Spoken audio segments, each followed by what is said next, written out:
Okay, I know some of you will start to hate me by now, but I'm still testing the webcam and showing a game because at least one has the time to see it. The light I'm using is different from the usual light that I use. This is a light that is used to grow plants. I also discovered one thing.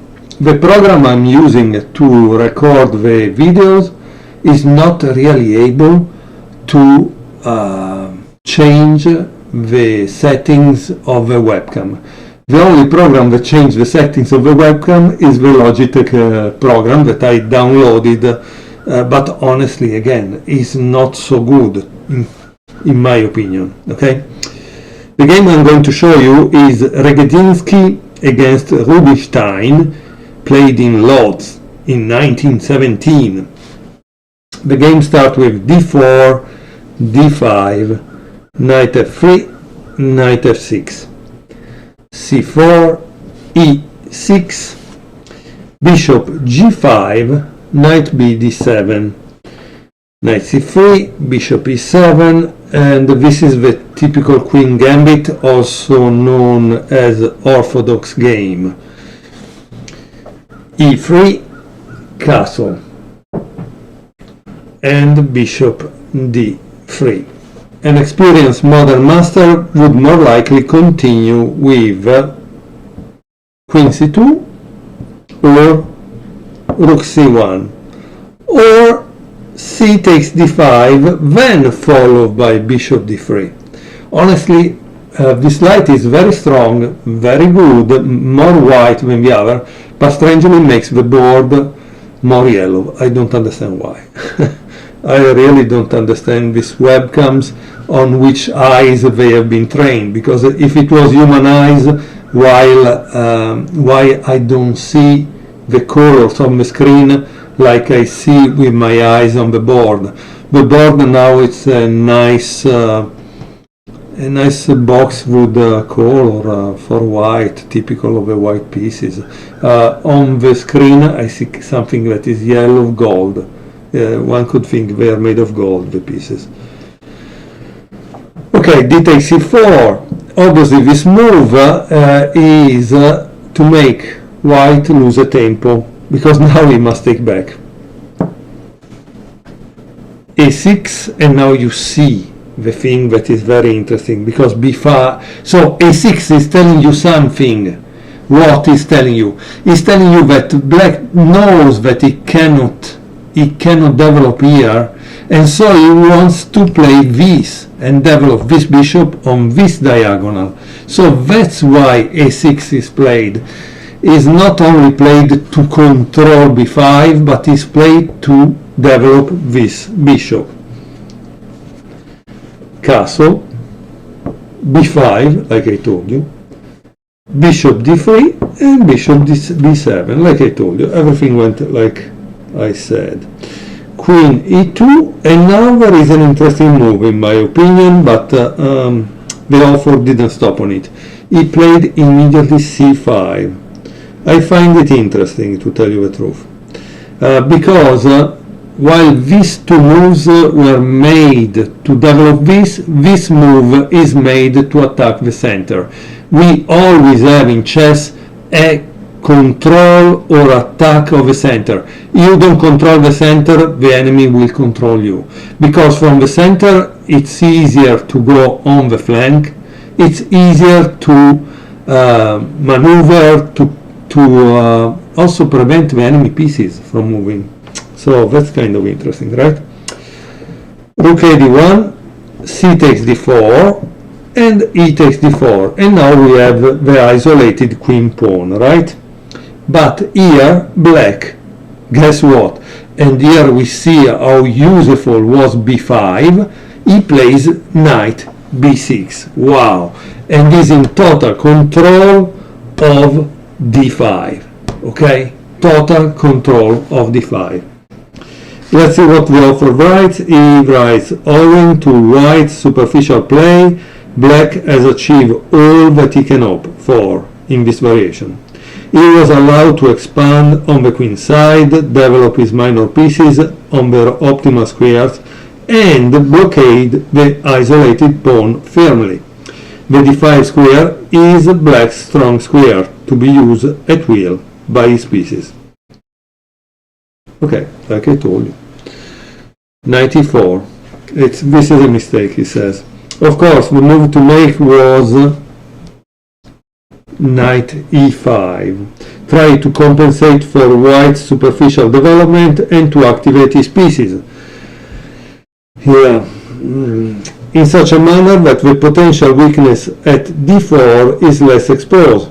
The text move is a very instructive error, of the sort I alluded earlier in the book. In order to play an active role, isolated pawns needs good support from pieces. Without them, their isolation is accentuated. Regedinsky does not understand the nature of his d4 pawn and chooses exactly the path he should avoid. Okay, so at this point probably you would ask me something like, why did you take the pawn d4? Because there is a discovery check on h7. So that's why you don't take that pawn and you can play this move. Yeah. Very interesting move, knight e5. Okay, so knight e4, knight takes e4. So let's remember one thing, that the side that doesn't have the isolated pawn, he wants to exchange all the pieces. Why? Because if all the pieces would disappear and just the king would be on the board with the pawns, black has won, because once he goes here, the other king must keep this, and black can create a pass pawn. When he is able to create a pass pawn, what happens is that white will have to go to stop the pawn, black will take the center and eventually go on which side he wants and clear the pawns, and then he will have multiple pass pawns, right? So that's the problem. And notice in this case there is this kind of thing in the endgame called Zugzwang, and the Zugzwang gives you the loss to the one who has to move, and that's why I tell you white will lose if all the pieces are exchanged. So after knight takes e4, we have bishop takes e7, queen takes e7, bishop takes e4, and rook f d8. Then we have rook d3, and here it said another pointless move. Bishop takes e4, like I told you, you continue to exchange. Queen takes e4, and now there is rook a c8. The exchanges have visibly weakened the d4 pawn, as if that were not enough, black's dominance on the open file predicts a very difficult endgame for white. Like I told you. Okay. Rook f d1, knight d5, blocking the pawn for sure, rook 3 d2, white has settled for the most passive defense, knight f6 attacking the queen e4, queen e3, and queen b7. Again, as you can see, d5 is locked.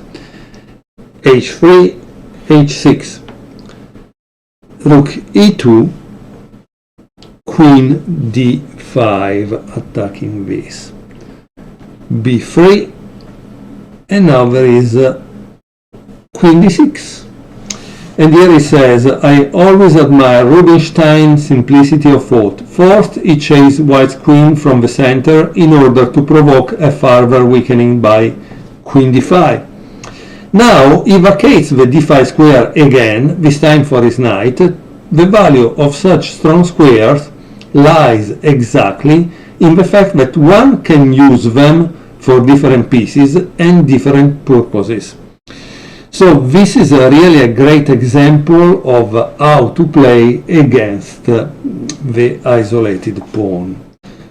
Rook c1, knight d5, this is a possibility, maybe this, queen d2, and queen f4. What white did not understand, black does. The farther into the endgame, the more difficult white position will become. Okay, so he plays rook c2, and obviously black takes, because like I told you, he wants to take off all the pieces. Rook e takes d2, rook takes c2, rook takes c2, and there is knight b4, and rook b2, and rook c8. As you can see, controlling this, and now controlling also the only file. The penetration of the rook on the only open file will prove decisive, of course. King f1, rook c1, king e2, rook a1, king d2, boom! Takes and takes. So material is won. Only some attention is now needed. Knight e5, knight b4, knight d7, f6, g3, king f7. Obviously in the endgame you need to centralize the king. Knight b6, king e7, and king c3, and a5. And here the guy with a nice name, Botvinnik, resign. The lesson is crystal clear. When you own an isolated pawn in the center, do not exchange the pieces. The game we have just examined is a perfect example of what should not be done. For teaching purposes, such games are precious.